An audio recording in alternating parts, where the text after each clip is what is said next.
চাষ করেছেন এবছর? টমেটোর একদম তো বাজার নেই। বিম কড়াই সেও বাজার নেই। বিম কড়াই তো 5 টাকা 6 টাকা 7 টাকা নিচ্ছে, টমেটো তো নিচ্ছেই না। 2 টাকা বললেও কোঁচ ফিরিয়ে চলে যায় পাইকাররা। তারপরে ওরকম একদিন নিয়ে গেলাম ফিরে এলাম, আবার নিয়ে গেলাম ফিরে এলাম, বিক্রি হলো না। তারপরের দিন নিয়ে গরুর না হলে খালে ফেলে দিতে হচ্ছে, এরকম পজিশান টমেটো। আর সার ওষুধ A to Z খরচ করে দেখা গেল যে ডেফিসিট হয়ে যাচ্ছে। আপাতত যদি ওই 2 মাস লোকের বাড়ি কাজ করতাম তার থেকে অনেক বেশি পয়সা পেতাম। লাভ তো হয়নি, উল্টে ডেফিসিট হয়ে যাচ্ছে 8-10 হাজার টাকা। কতটা চাষ করেছেন?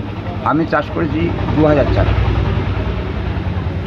তা 2000 চারার পিছনে আমার খরচ হয়ে গেছে ও সুতো, দড়ি, সার A to Z করে 2000 চারার পিছনে আমার খরচ হয়ে গেছে 30,000 টাকা।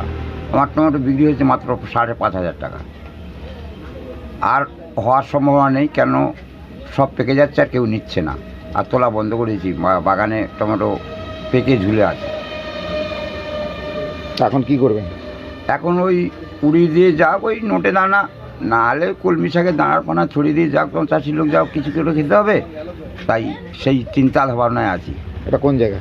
ময়নাপাড়া, অশোকপুর পূর্ব ময়নাপাড়া। কী নাম আপনার? আমার নাম সত্যবান হালদার, কেরো মুক্তরাম হালদার।